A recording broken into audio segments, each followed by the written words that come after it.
Another good afternoon. So we took a breather today because I didn't want to have the same thing happen to me as what happened in Vietnam, where I was going too hard all the time in Kuala Lumpur. We went to Vietnam and I went hard again in that heat and I caught a cold and got sick. So we took a breather today. I slept until 10 o'clock. Instead of the usual 8, I set the alarm for about 8 and went for 10 and just got up slowly. Didn't do anything, waited for lunch, didn't even have breakfast. And I've been getting into this bad habit of packing my camera away and all my valuables into the safe and just going, okay, we've seen everything around the hotel now. I don't need to keep dragging my camera out because highly unlikely I'm going to see anything unusual. And I thought, no, that's going to be a bad habit and that's going to hit me at some point. Something random's going to come out. So let's get out of that bad habit right now, okay? Lucky I did. So made our way around to lunch, we're about 15 minutes early, so we walked around the perimeter. And I was just saying to my wife, isn't it funny how that first day we saw the hoopoe, a grey heron just took off. Where the heck were you? Okay, that's random. What were you doing down there? This huge bird. That would have frightened anybody seeing that. Don't know what he was doing on the ground there. Anyway, saying to my wife about the two hoopoe, I said, isn't it funny how we saw them the first day and we haven't seen them since? And it could just be that that was the only time they ever came down. And I literally just said that, and I saw one. If there was a guy on one of the gardening vehicles going around, and then I saw the hoopoe. It's like a little sort of starling shaped with the stripes. I knew exactly what it was. I went near it, so we just kind of stood still and waited to see where it went. And luckily it landed on the ground and walked over to it, got a little bit of film, and then I saw the second one. And both of them were moving in and out of the different shade and harsh sunlight conditions. So I was having a bit of trouble, and I wanted obviously to get more footage of them both in the same shot, because that's the epic stuff. That's where the goodies is. So sat there for a while filming individuals, and they were doing some good hunting. They were pulling out some really good grubs, beetles, whatever they were. And I don't know where they were getting them from because I saw no insects. So obviously excellent hunters. Yeah, these are very juicy, and they'd jab it on the floor, pick it up, throw it back, and as soon as it was in, they'd hold still for about 5 or 10 seconds looking at me and then carry on. But yeah, they were going in all the crevices of the rocks and the undergrowth, and they're obviously able to, I think that's the grey heron going around, they're obviously able to see stuff that we don't, and the pesticides haven't got to. So bravo them. Oh no, that's the ravens. Incidentally, I've said this before about them being the African raven. I've looked it up. It doesn't make the same sound as our European raven. They don't cronk, and apparently they're smaller with a thicker bill, so they are definitely a different species, subspecies to ours. And they don't have the diamond tail as far as I can tell. Anyway, filming the hoopoes, both of them together, and I tried to sort of get them both when they were either in shadow together or in the harsh sunlight together, and moving around on this grassy area, very, very happy. And as I was doing that, a small dove, very clean looking dove, flew in to the tree next to them. So this very smart looking, and I knew straight away that it wasn't a collared dove. There was just something, it was smaller, it was smarter looking, and it was a laughing dove. And I hadn't seen any of those on the property yet, which is interesting.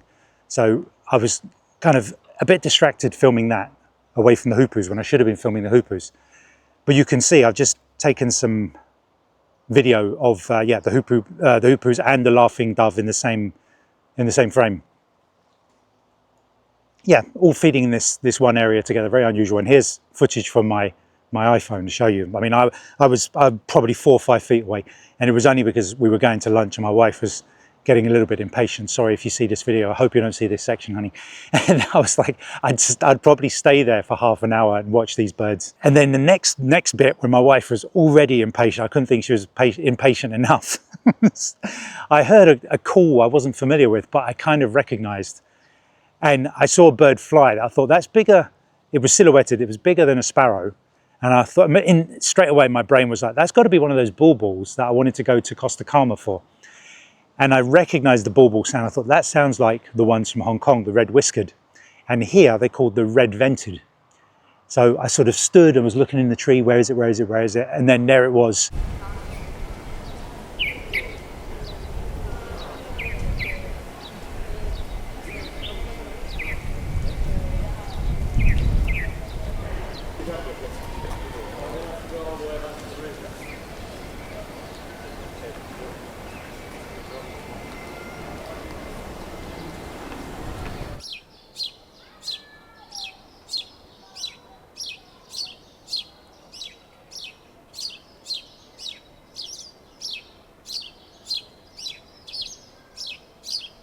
Bit of a harsh lighting condition, but adjusted the exposure and got it. And very happy. It was handheld. I didn't have any tripod, so I was kind of battling the wind a little bit, holding my breath, looking. There definitely was a second one somewhere, but I followed this one into a couple of trees, and yeah, it was always in the shadow, so I was fighting with the exposure a bit, and sometimes with a few twigs in the way. Yeah, it's filmed as much as I could. My wife had vanished by this point, but I had to get it, and I thought I was going to Costa Calma today, which is where I am, to see these red-vented bulbuls, and I got them in the hotel. It just goes to show, if I just walk around the hotel all day, you probably get most of the birds from Fuerteventura passing through at some point. Amazing. Now, I did take note that these red-vented bulbuls have been introduced from somewhere else. They're not native to here. And I looked it up, because usually I just say, I don't know, and you tell me. So I'm going to start being a bit better with the information I provide. So apparently they're from the Indian subcontinent, but they've been introduced in places like Fiji, USA, South America, New Zealand, Australia, and here. And this seems to be the case in many. I mean, remember when I was in Los Angeles, I was seeing these Indian birds, and what were they called? Rhydars, long-tailed whydars or something like that, jumping around in Los Angeles. They're certainly not from Los Angeles or America, but this is very much the case in many places. You have introduced species that establish a colony, and they do very well in arid conditions, and Fuerteventura is certainly arid. So I came to Costa Calma, to the wood bit, to look for anything unusual, because it does come up in a couple of the bird guides of being a place to see birds. I'd say a little bit of a disappointment for what it is. This big wooded area going through the middle. I've been here before. I got a bit of a rubbish couple of pictures the last time I was there was of a hoopoe, but then we've got loads of hoopoes. I've just noticed I was filming into the sun, so apologies if we had some solar flare there.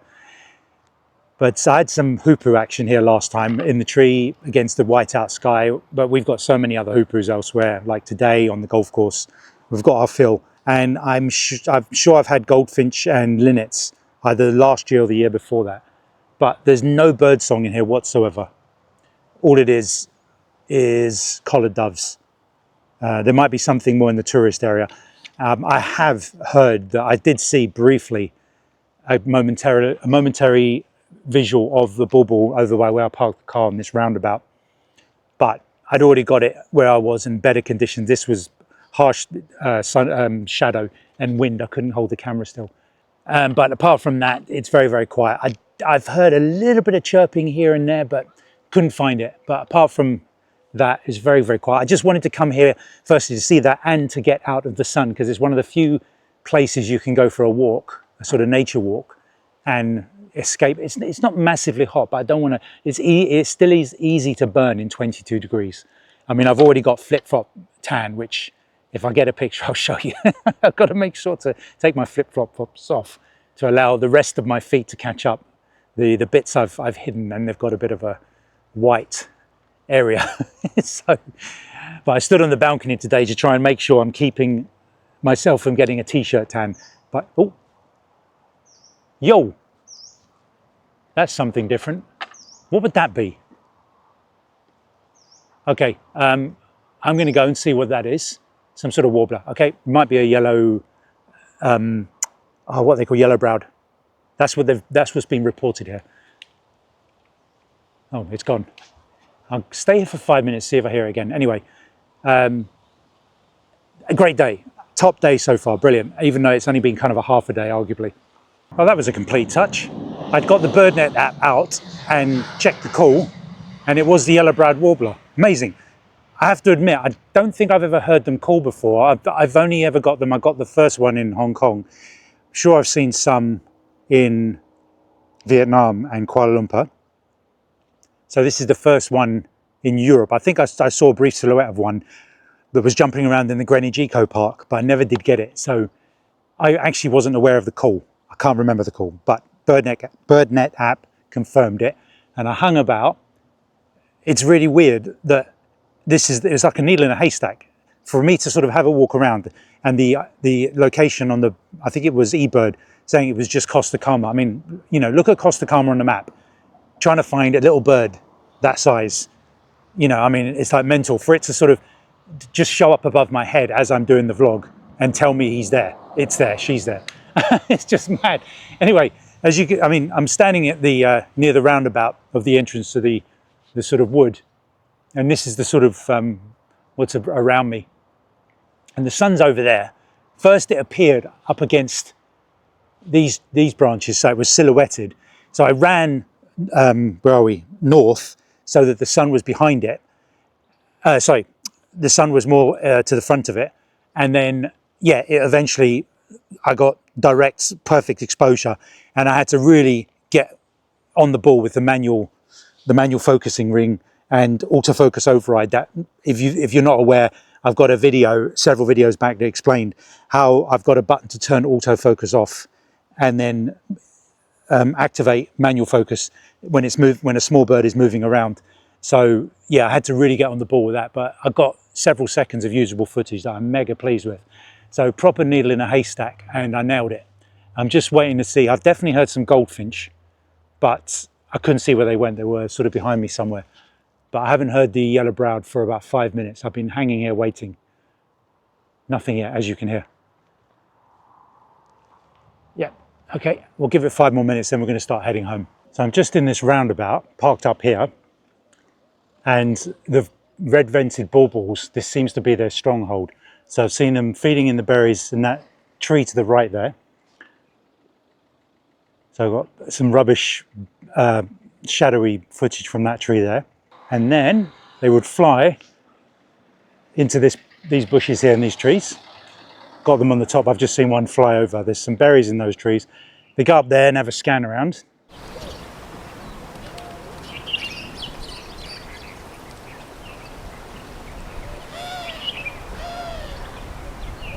Better lit in this one because the background is all the small leaves and the twigs. So better exposure there. You can hear them now, they're calling away. Sound like the red-whiskered bulbuls from Hong Kong. And then started flying over to this tree over by this small shopping area. And there are some berries in there feeding. I've got a couple together in the same shot, which is always a touch.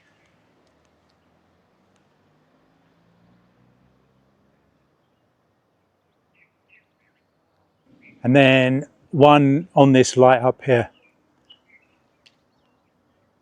So yeah, in the wood, I can hear no birds at all, almost no birds, except a couple of collared dove and the very, very, very occasional possible goldfinch going by. And then of course, yeah, that yellow-browed warbler, which was spectacular. The one thing that made it worth it. But yeah, this roundabout, as I'll just do a spin around here, I can hear sparrows, collared dove, and there's other little things, can't quite make out, probably goldfinch, or linnets. There's definitely linnets on this island. So anyway, that's a really good run for today. We're going to start heading back, and I'll speak to you later if we have some other magical surprise.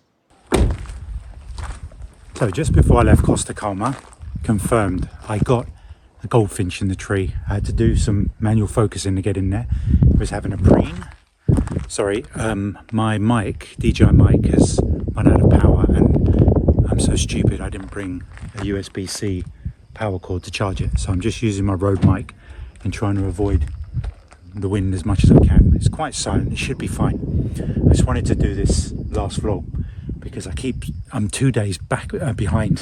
So, and then in these kind of bamboo reed things, something caught my eye, and the goldfinch was in this tree on the right, and as I was looking at on these bamboo bits on the left, one of the reeds on its own moved quite a lot, and that looked like a bird was on it. And I looked and I didn't see anything, and then I kept seeing it move, and I looked again and I saw a small bird moving around. I thought it's got to be a chiffchaff, and the minute I got focus on it, it flew off. I think I can get one screen freeze of it. So just for a little bird to add to the list of birds seen. And that was a shame. Then came down to the Playa de Yandia to check out this bird hide. You have to park across the street and go under the walkway. And this bird hide, I've seen it a couple of times. I thought, what is it looking at? There's no water here. So I imagine it was fed by this river coming from across the road when there was water, and there would have been some still water here for wading birds. But the 3 times I've been here, I've never seen anything. And it seems weird to have this bird hide right there with nothing to see. The only thing I could see out there was a, what are they called? Berthelot's pipit. Further, like I said, further west on one of the walkways, you'll get spectacled warblers, but none here. So there are basically no birds to see here. There's a car park at the back, a bit of dirt road, which has been closed off now. But I have had a linnet in the tree there on a previous trip. But that's about as good as you're going to get. In the surrounding areas, there are a lot of the cattle egret. And it's really weird to see them going around, because you usually only see them with cattle in fields in the UK. I've seen them all around the world, in Asia and St. Lucia, Caribbean. But weird to see them just wandering around like they're wood pigeons. Hope this wind isn't... There's a little bit of wind. It should be my little road mic. My little emergency road mic is hopefully holding up well. And I stopped off at this beach. Just to, I've seen it from a distance, and I wanted to check it out, get closer. Oh, he's turning around up there. I was going to close my door. I'll get to this in a second. Stopped off at this beach just to check out. This has definitely got to be worth a walk here. But there were the only birds here were Berthelot's pipits. Again, they seem to be everywhere. If there are any birds and nothing else, it's Berthelot's pipits. And have I covered everything up until this point? I believe so, yes. So there is a southern grey shrike there, but the point was, I came up this road. I wanted to get the golf course in, the last minute ride into the golf course, see if there's anything going on. And as I came up the main road, a couple of the Fuerteventura stone chats. And because it's been cloudy, I've got some great, well exposed footage of them for a change, male and female. They're on the fence with the mountains in the background, which meant that everything was exposed correctly. There was no harsh highlights or shadows. So just driving along, and great to see those, and really close footage, frame filling stuff. And I'll film the moon coming up over the mountain. That's incredible. It's a full moon. I'll film that in a second. I'll show you. And as the magic of editing, I'll put it over the top of this, okay, as I'm speaking. So yeah, I came down. I can see hoopoes flitting around, and there are ruddy shoulder. There's 2 in the pond over there. And there's still a couple on the golf course dotted around the place. Looking for the stone curlew again, no joy. But anyway, came to the top of the waterworks here, was doing a U-turn here, and on this dead tree here, southern grey shrike, which it was over there a second ago. I don't know where it is now, but it didn't move. And I thought, well, I was here, so maybe it won't move if I U-turn. And so I U-turned, so it was on my side of the car, and I got loads and loads of footage. Tried it with standard 800mm, try hand holding it with the 4K crop, and I thought, damn, my tripod is in my boot. That was him, wasn't it? Anyway, let me get to this. The tripod was in my boot, and I thought, damn, because I'd love to get some tripod footage. It's still enough here with the wind that I could get him. So I got as much footage as I could, and then here we go. We're going to try and get the tripod out of the boot. Let's see how this goes. So first of all, door open, and as the door opened, annoyingly, he started stretching and doing that thing with the wings up, and I thought that would have been brilliant to get. Typical. Anyway, he's still there. Opened the door, got my foot out, stood up, still there. Like, that's how, it was right there. He was this far. Came round, boot up, still there. Putting the tripod together, getting the camera mount out, and then a car came up the road, and I went, how tame is he going to be with this car coming round? And I could see him looking at the car as it was approaching, and no, gone.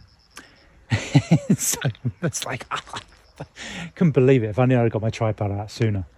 But amazing anyway, and to have it, because of the blacks and the greys and the whites, it's hard to get a good exposure of it when there's harsh sunlight. So I'm very, very happy with that. But he just landed here a second ago. Where is he at the moment? Down there somewhere? No. Can't see him. He's been flitting around in these trees. But that's the light gone. I'm going to start looking awful in this quality. I think, yeah, that's it. I actually told Anna I was on my way home, and that was 20 minutes ago. Dinner time. Okay, folks, over and out.